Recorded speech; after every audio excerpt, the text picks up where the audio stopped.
Hello, mga kagandang buhay. Dito po ako ngayon sa ating Boracay Store. At Asian Summit po ngayon, mga kagandang buhay. Kaya nilalagyan natin ng maraming lamang bigas ang ating store. At tamang-tama po para sagutin natin ang katanungan ng ating isang subscriber na gusto ding mag-put up ng bigasan business. Basahin natin mga kagandang buhay para mabigyan natin ng klaro at magandang kasagutan.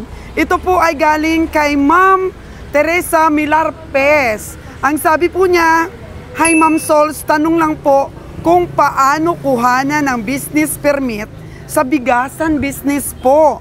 Since may iba't ibang nilalagay po na paninda sa loob ng tindahan. General merchandise po ba ang kailangan, ma'am?" Importante po yun mga kagandang buhay, ang pag-put up ng pangalan para po sa iyong gustong umpisahang business para makapagtinda ka po ng iba't ibang paninda. Ano nga ba ang ilalagay natin? General merchandise or iba pang pangalan? Tutok lang mga kagandang buhay sa pagbabalik ng Sols Ganang Buhay.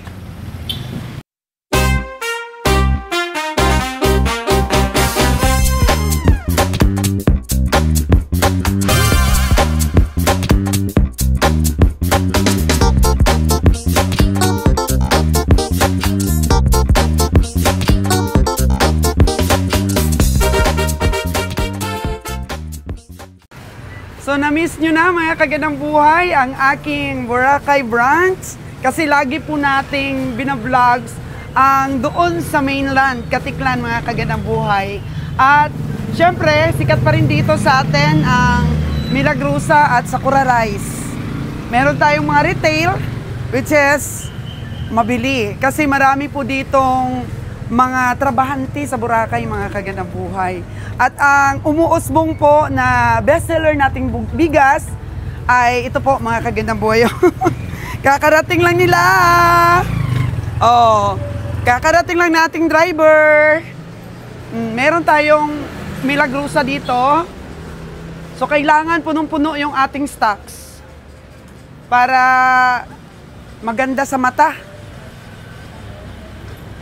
At sasagutin na natin ang tanong ng ating subscriber kung ano ba talaga ang una-una na dapat nating i-comply kapag nagkaroon tayo ng bigasan. Ang una-una mga kagandang buhay, kumuha muna kayo ng DTI. Yun po ang hinahanap kung para maka-process ng papel. DTI po muna. So ano ba ang procedure doon sa DTI? Mag-isip ka po ng 3 pangalan ng iyong store kasi pipili po doon ang taga-DTI kung ano po yung maa-approve nila. Kasi sa dami po ng negosyo dito sa Pilipinas ay minsan yung mga pangalan na gusto natin sa store natin meron nang naka-registered sa DTI. Kaya iminumungkahi na bigay ka ng 3 pangalan ng store mo. Kagaya sa amin, ang in-approve po ay Soltida Store. Pero kung ibigay ko na sa anak ko, mga kagandang buhay, ang store, ay kailangan din namin magpalit ng pangalan. So mag-isip din sila kung ano po yung 3 pangalan na pwedeng pagpipilian. Kasi ang DTI pong nag-a-approve niyan.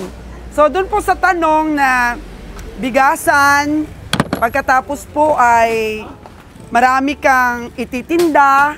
So, mas maganda siguro mga kagandang buhay, ano na lang, variety store po ang ilagay nyo para sari-sari na po yon. So, general merchandise, pagkain kasi mas maganda yung variety store talaga mga kagandang buhay. Kasi wala ka namang ilalagay doon ng mga RTW or mga iba pang mga paninda na hindi related sa pagkain. Mas maganda talaga yung variety store. Kasi pwede ka nang magtinda doon ng bigas. Ipakita ko po sa inyo mga kagandang buhay kung ano yung pwede ninyong idagdag sa inyong bigasan. So dito sa store ko mga kagandang buhay, ang una-una sigurong gusto kong ipakita sa inyo kung anong dinagdag ko, mantika. Ayan po mga kagandang buhay. Mantika po. Ayan. Una-una po itong dinagdag ko sa aking store. Tapos, itlog. Mga kagandang buhay, itlog. Itlog. Kasi, ang itlog, mabili talaga to. Kaya, pag food-related po yung kinuha mong negosyo, variety store yung sinabi ko sa'yo, ito pwede mong madagdag. Tapos isa pa mga kagandang buhay, ito pong frozen. Ayan po yung mga frozen foods natin. Ayan o. Pwede din po nating madagdag ito pag variety store na tayo. Yan. Mga frozen. At syempre, dito po sa store natin, groceries. Kaso lang pang malaki yan ito mga kagandang buhay kasi wholesale na po ito. Wholesale na po ito mga kagandang buhay. Pero kung gusto mong magsimula kagaya namin noon, simula lang muna sa maliit. Kung hindi pa masyadong malaki yung kapital. So, after po na makomply natin yung DTI, ano naman po ang susunod? Ang susunod po mga kagandang buhay ay pumunta na po tayo sa ating barangay kung saan po ang ating store. So, halimbawa, dito sa Boracay, Ambulong. So, yung barangay business clearance namin is Ambulong, Boracay. So, kung saan po yung barangay mo, doon ka po pumunta at kumuha po ng barangay business clearance. After that, mga kagandang buhay, ang susunod naman po, pupunta ka sa BIR na. Oo. Kasi, hindi ka pwede mag-proceed sa municipal permit dahil hinahanapan ka nila ng 0605. O, yun yung application mo. Diba? Pagkatapos po, certificate of registration, yun po ang hanapin sa inyo, mga kaganda boy. Bago ka maka-proceed sa mayor's permit. Oo. Ano naman po ang kailangan natin para maka-proceed tayo sa business permit? May bumibili, Loy? Oo. So, para maka-proceed po tayo sa business permit, mga kagandang buhay, kailangan po natin mag-comply ng health or sanitary permit. So, yung mga tauhan mo po, kailangan mo po yung kuna ng health certificate. Oh, rireleasan po sila ng ID na ganyan. So, ipapa-examine mo po yung kanilang stall, ihi, tsaka ipa-x-ray mo po sila kung physically fit po sila. Kasi pagkain po ito mga kagandang buhay. Kailangan po talaga yung mga tao mo walang sakit. So, ayun na po, mga kagandang buhay. Kasi yung yung mayor's permit naman, pag kumpleto ka, nare-release po kaagad. Minsan kasi, pag dito sa Boracay, mga kagandang buhay, mas marami pong mga pwedeng isubmit o mga hinihingi nila para po makomply namin lahat ang mga papilis bago po kami marilisan ng mayor's permit. Pero, pag sa mainland naman po, wala namang masyado. Depende po yan sa lugar.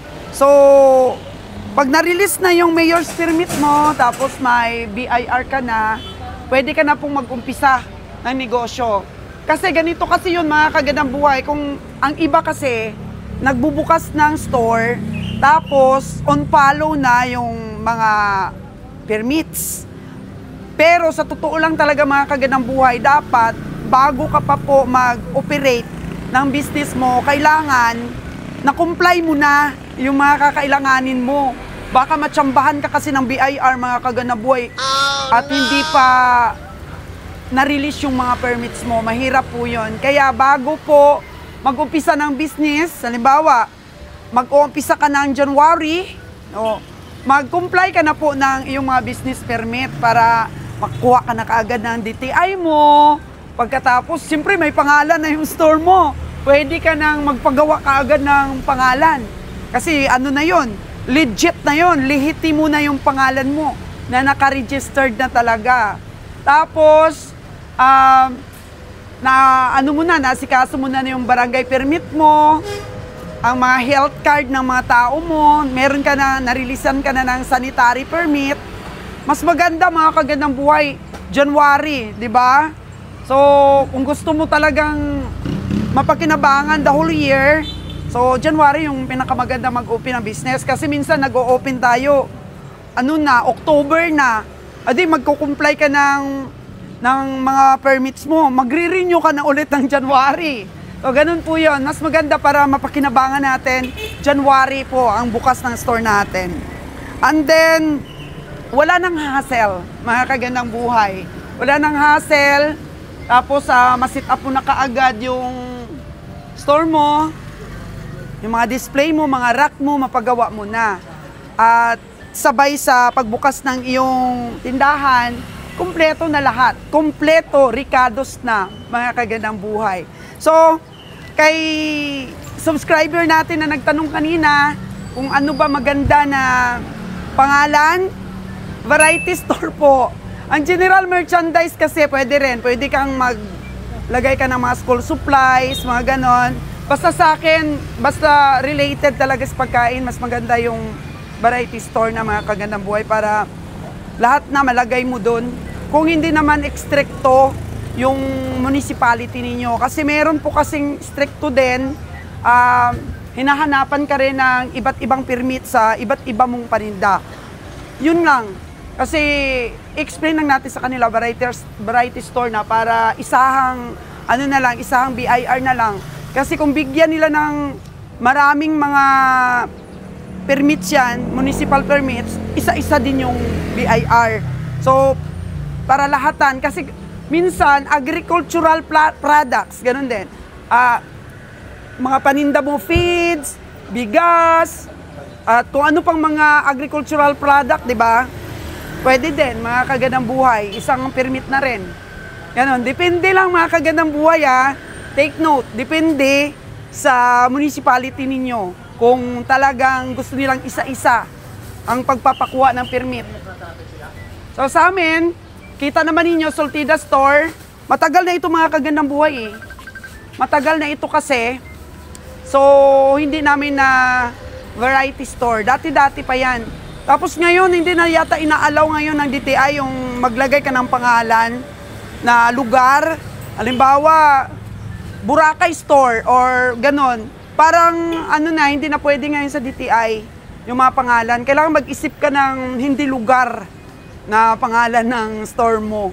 Kundi pangalan ng anak mo, di kaya combination na pangalan, or else mga pangalan na patok sa mamimili. Halimbawa, mega mura o sobrang mura sa variety store, ganon, patok na patok. Halimbawa, meron din namang kanami, di ba? Masarap, ganon yun. Mga pangalan po na patok kaagad.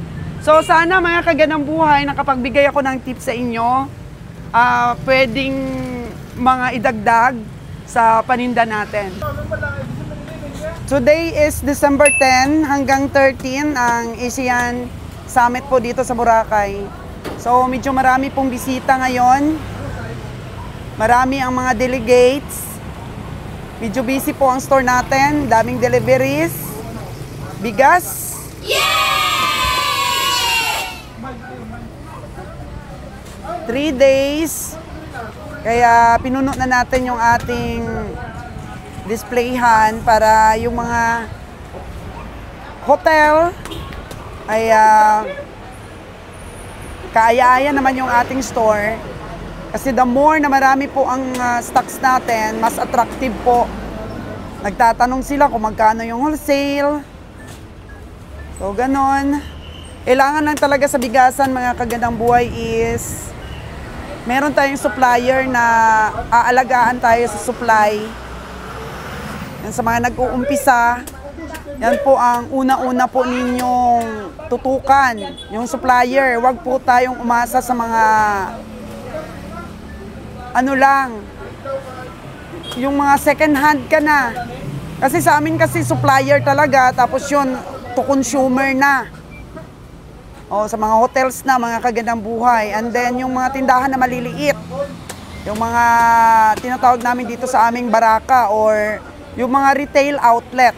Pero kung gusto mo talaga na ganito, na medyo gusto mo rin magbigay ng murang presyo po sa mga clients o sa mga consumer, kailangan talaga hanapin mo yung source mo. Yung source mo na alagaan ka, hindi yung pawala-wala, kundi yung dideliveran ka talaga pagkaubos ng stocks mo.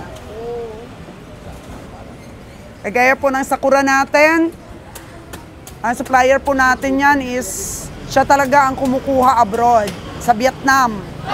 Siya talaga ang shipper, mga kagandang buhay. So, ito naman po na yellow natin, ito po yung Mindoro rice natin na shining. Gilingan po talaga yan, mga kagandang buhay. Sa gilingan po talaga sa Mindoro, LMG. Pwede nyo pong ma-search yan sa, ano ninyo, Facebook. LMG po yan. Shining. Ito po siya, oh. Yun. LMG Star Rice. Tapos meron din po tayong dinurado sa Mega Grains naman yan. Yung kasama niya po yung Milagrosa. So, tsaka Japonica. So, pag nagustuhan po ng mga ano natin, mga customer, hahanapin na nila yung mga tatak ng bigas na yan, mga kagandang buhay. Dapat po ano tayo? Dapat po successive or tuloy-tuloy ang ano natin stock. Ito po 1350 pa yung nakalagay, pero actually 13 po sa ngayon. Yung una kasing benta natin, unang stocks natin, 1350 pa. Tapos ngayon 13 na lang. Napababa pa natin. Tapos yung mga retail naman natin, yan, nakatambay na si Puloy, oh. Daming bumibili. Kapag labasan na. Hello! Paglabasan na ng ano, ng mga empleyado po. Oh, maya lang, paglabasan na. So, dagdag natin yung itlog natin talaga. Recap lang natin, mga kagandang buhay. Isa po ito sa medyo nakakasweldo talaga sa mga tao natin, yung kita natin dito. Pwedeng-pwede na. So, kahit na konti lang yung maidagdag natin sa bigasan natin, pero main source naman ng kita. Kumakain na, oh, si Tracy. Alam nyo ba, mga kagandang buhay, nagdala ako dito ng maliit na freezer. Kasi kinukulang lagi yung longganisa natin. Napakasarap po ng longganisa dito sa Aklan. Ang ano po, ang tatak po, mga kagandang buhay ay, ayan o, Navara po.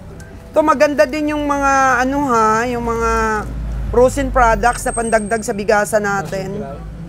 Oh. Ayun, itong ano namin, freezer namin, aba, marami nang kinita to, mga kagandang buhay. Marami na tong kinita.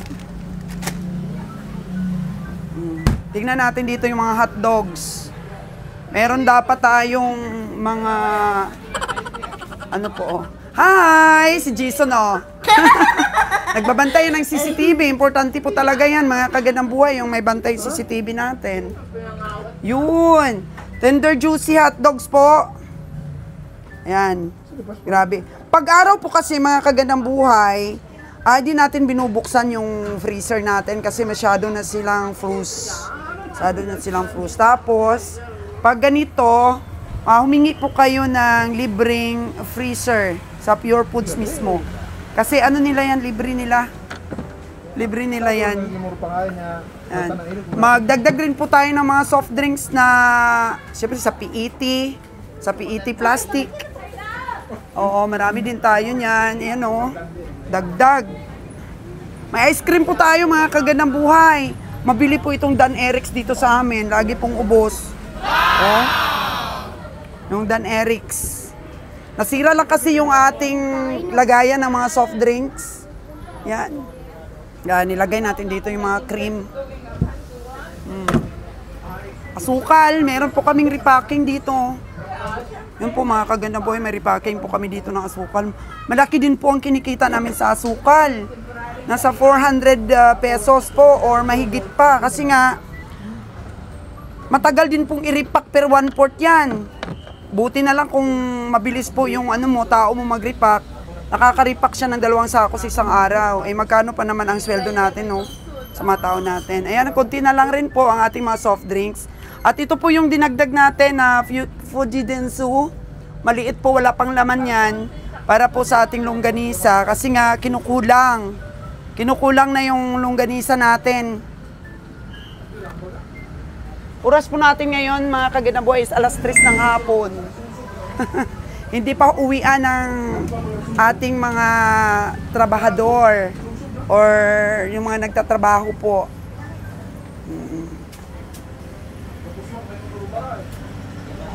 Sa grocery, mag-vlogs din tayo minsan yan, mga kagandang buhay. Pwede rin namang idagdag yan sa bigasan mo, yung grocery. Pag may ahinti ka na, makakakuha ka rin ng murang presyo. Kagaya sa amin, paunti-unti lang muna dati. Tapos padagdag ng padagdag hanggang maging wholesaler. Boss, ano sa'yo, boss? Bigas? Mga kaibigan nating Muslim, hello po. Actually, mga kagandang buhay, yun, mosque ng Muslim, doon, yung yellow na yan. Dami naming, mga customer na Muslim. Kaya shout out po sa ating mga Muslim na mga kapatid. Ang Boracay. Meron din po kaming, Nature Spring na tubig. Naku, bili din dito sa Boracay. Ang Nature Spring. Oo. Bigas ni boss. Yan. Uwi ka na, boss? Aba, may bigas na. Oo. Sige po. Yan. Busy ang Boracay, dami nang naglalakad banda doon. Maya lang po.